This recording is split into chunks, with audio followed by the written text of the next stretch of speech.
Hello everyone, welcome back to a fresh new vlog on this channel. তো আবার চলে এসেছি আমি বিয়েবাড়ি ব্লগ নিয়ে। পুরো একটা বিয়েবাড়ি ব্লগ এনজয় করার পর ফাইনালি আরও একটা বিয়েবাড়ি অ্যান্ড আরও বিয়েবাড়ি অ্যান্ড আরও বিয়েবাড়ি চলতেই থাকবে এখন বিয়েবাড়ির সিজন। আর তোমরা ব্লগ পেতে থাকবে সুন্দর সুন্দর। আজকে যাচ্ছি আমি সাঁইথিয়া, হোস্টেলের রুমমেটের বিয়ে। তো বিভিন্ন জায়গার কীরকম কী কালচার্স, কীরকমভাবে কি মজা হচ্ছে না হচ্ছে, কী কী মেনু থাকছে, কী কী এন্টারটেনমেন্ট, সব কিছু থাকবে তোমাদের জন্য, দেখতে থাকো। কারেন্ট নাও সিচুয়েশন হচ্ছে, মানে এটা আমার ফেভারিট ওয়ার্ড হয়ে গেছে। তো এখন বাজছে 7:30। আমি ঘুম থেকে উঠতে পারিনি। আগের ট্রেকারটা ধরার কথা ছিল, যেহেতু আমি আগের ট্রেনটা ধরতাম, কিন্তু ভীষণ ল্যাদ লাগছিল। যদিও ঠান্ডাটা অনেকটা কমে গেছে, বাট তা উঠতে পারিনি আমি এখন। আর ফাইনালি সেকেন্ড ট্রেকারটাও ধরতে পারিনি, বাট ট্রেনটা ধরতে হবে অবভিয়াসলি, কারণ কানেক্টিং যে ট্রেনটা আছে বর্ধমান থেকে, ওটা নাহলে মিস হয়ে যাবে। ওটা মিস হয়ে গেলে অনেকটা দেরি হয়ে যাবে। তো টোটো ডেকে দিয়েছে আমার, টোটোর জন্য ওয়েট করে আছি। আর তার মাঝখানেই তোমাদের জন্য রেকর্ড করছি। তো চলো শুরু করা যাক।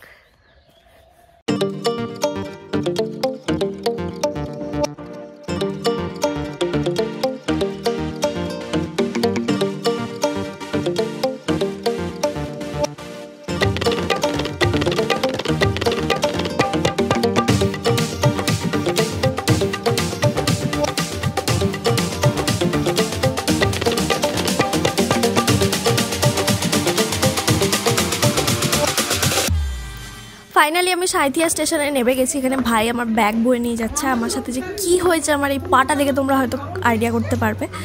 তো বর্ধমান থেকে এক্সপ্রেস ট্রেনে ওঠার সময় সাঁইথিয়াতে আসার জুতো খুলে একটা পড়ে যায়, আর বাকি গোটা রাস্তাটা এক্সপ্রেস ট্রেনে আমি একটা পা দিয়ে জুতোতে এসেছি। আর এখানে এসে ফোন করেছি শ্রীপর্ণাকে যে ভাইকে পাঠিয়ে দিতে একটা জুতো সমেত, যেখানে ব্রাইড রেডি হচ্ছে, বিশাল একটা বিয়ের তোড়জোড় করছে। সেখানে আমি এতটা জ্বালাতন করেছি ওদেরকে। তো ভীষণ সুইটলি ভাইকে পাঠিয়ে দিয়েছে একটা জুতো দিয়ে। তো ওই জুতোটা পরেই রক্ষে হলো। আর আমার জুতোটা একদমই নতুন ছিল, রিসেন্টলি কিনেছিলাম। ভীষণ মন খারাপ করছিল, কিন্তু তাহলেও এক পাটি জুতো নিয়ে আর কী করবো, এক পাটি জুতো আমি ফেলে দিয়ে এসেছি স্টেশন। এসে দেখি ব্রাইড অলমোস্ট রেডি, আইবুড়ো ভাতে। মানে আমি জাস্ট দুপুরবেলায় ঢুকেছি ধরো, বাট পুরোপুরি রেডি হয়নি। তো ভীষণ খিদে পেয়ে গেছে, চলো আমি এদিকে ব্রেকফাস্ট, যেটা আর কি লাঞ্চের দিকে হয়ে গেছে, ওটা করে আসি। সবাই ভীষণ কেয়ারিং ছিল, আতিথেয়তা করছিল। খেয়ে দিয়ে চলে এসেছি। ব্রাইড ততক্ষণে রেডি হয়ে গেছে। এই ছিল ব্রাইডের আজকের লুক, ভীষণ মিষ্টি লাগছিল। সুন্দর শাড়ি পরে আইলাইনার দিয়ে, জাস্ট দারুণ।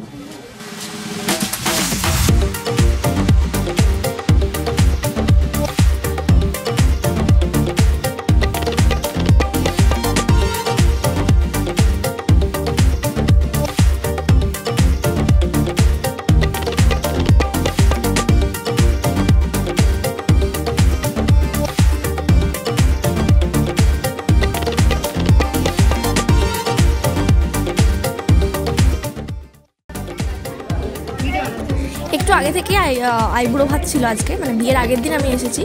তো সবাই বসে গেছে টাইম মতো, ফটোগ্রাফাররা ফটো নেবে, ওটাতেই অনেকটা লেট হয়ে যাবে। আর সাথে আমাদের নিত করে বসেছে, ভীষণ মিষ্টি আর খুব পাকা পাকা কথা বলে, খুব ভালো লাগছিল।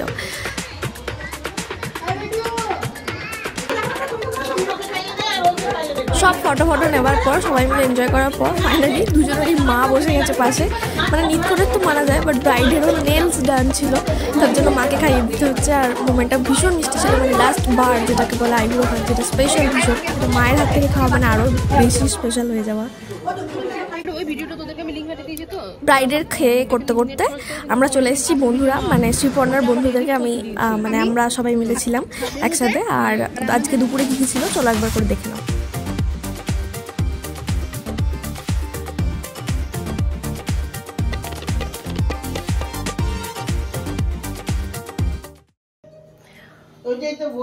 দুপুরবেলা খাওয়া দাওয়ার পর একদম ভীষণ টায়ার্ড ছিলাম, কারণ খুব সকালে বের হয়েছিলাম।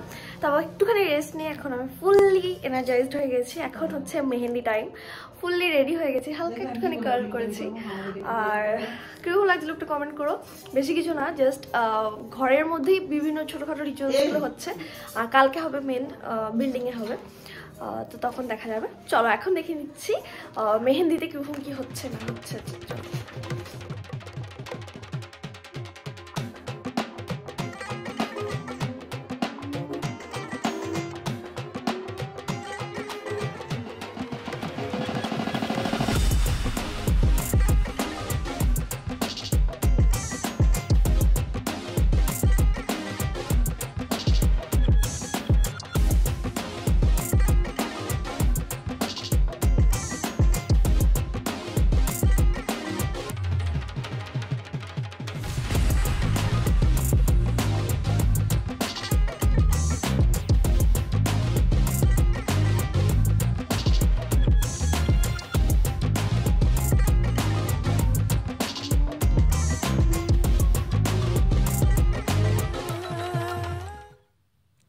মেহেন্দি সঙ্গীত নাইটে এটা ছিল হচ্ছে চাউমিনের, বিকেলবেলা অ্যারেঞ্জ করা হয়েছিল চাউমিন টিফিন হিসাবে, তো ওটাই আমরা সবাই খাচ্ছি। আর ব্রাইডের এখানে মেহেন্দি চলছিল।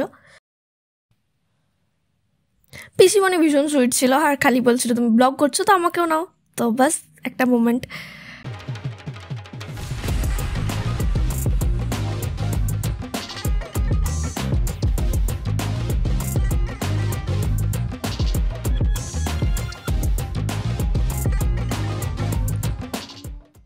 ব্রাইডের সাথে সাথে আমি মানে সঙ্গে সঙ্গে রেডি হয়ে যাচ্ছিলাম, আর অনেকটা পরে সবাই মিলে এসে জয়েন করেছে। ফাইনালি সবাই রেডি হয়ে চলে এসছে, এখানে ভীষণ ভিড়ভাড়টা হয়ে গেছে। আর এদিকে চলছে একদমই ককটেল পার্টি, সঙ্গীত নাইট, যা খুশি ধরবে সেরকম টাইপের ভীষণ একটা সুন্দর অ্যারেঞ্জমেন্ট করা হয়েছিল। সেখানে ব্রাইডও যোগ দিয়েছে, আমরাও যোগ দিয়েছি, সবাই মিলে ভীষণ মজা করেছি।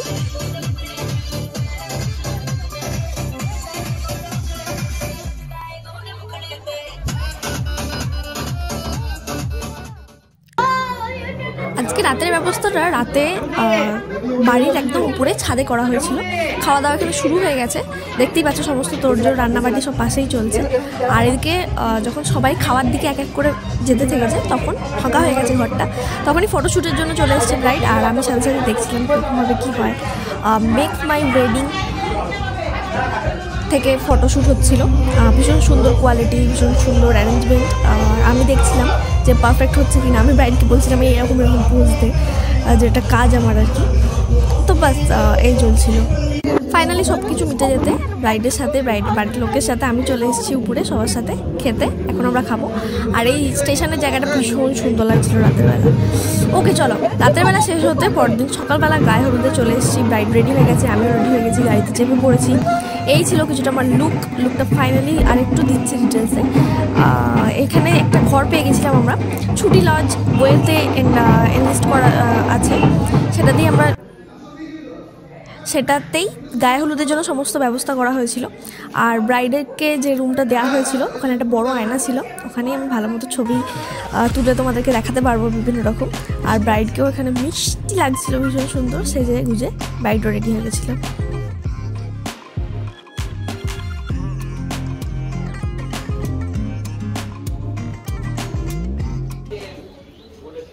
তো সবাই মিলে আমরা এখন 9:30টার মধ্যে চলে এসেছি লজেতে।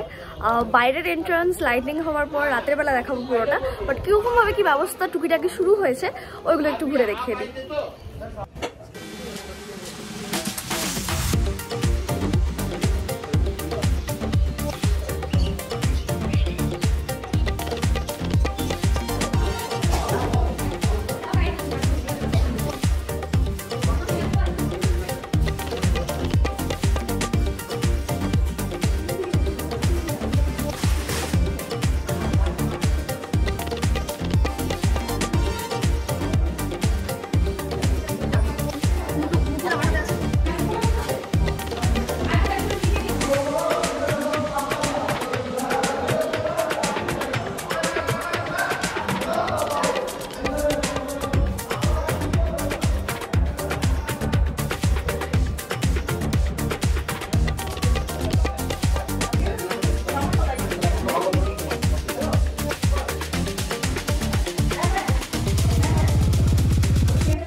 বাইরে এই জায়গাটাতে ফটোশুট চলছে ব্রাইডের, সবকিছু ঠিকঠাক আছে আমাদের ব্রাইডের, কিন্তু ব্রাইডের একটাই প্রবলেম যে ও হাত কোথায় রাখবে,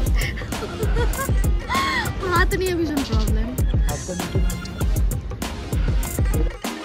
আর ভীষণ সুন্দর মণ্ডপগুলো তৈরি করা হয়েছিল গায়ে হলুদের থেকে, বাকিগুলো পরে দেখাবো, বাট গায়ে হলুদের রিসেন্টলি এটা ছিল আর কি।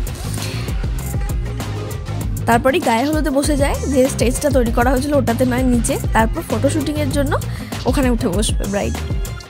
তো এই ছিল মোটামুটি গায়ে হলুদ পর্যন্ত পর্ব। পরেরটায় থাকছে বিয়ে, সমস্ত কিছু নাইট দেখার জন্য। এই ভিডিওটা ভালো লাগলে লাইক করে দিও, স্টে টিউন থাকো, কমেন্ট করে দিও, ভীষণ ভালোবাসা জানিও যেমন আগেরগুলোতে জানিয়েছো। দেখা হচ্ছে পরেরটায়, টাটা।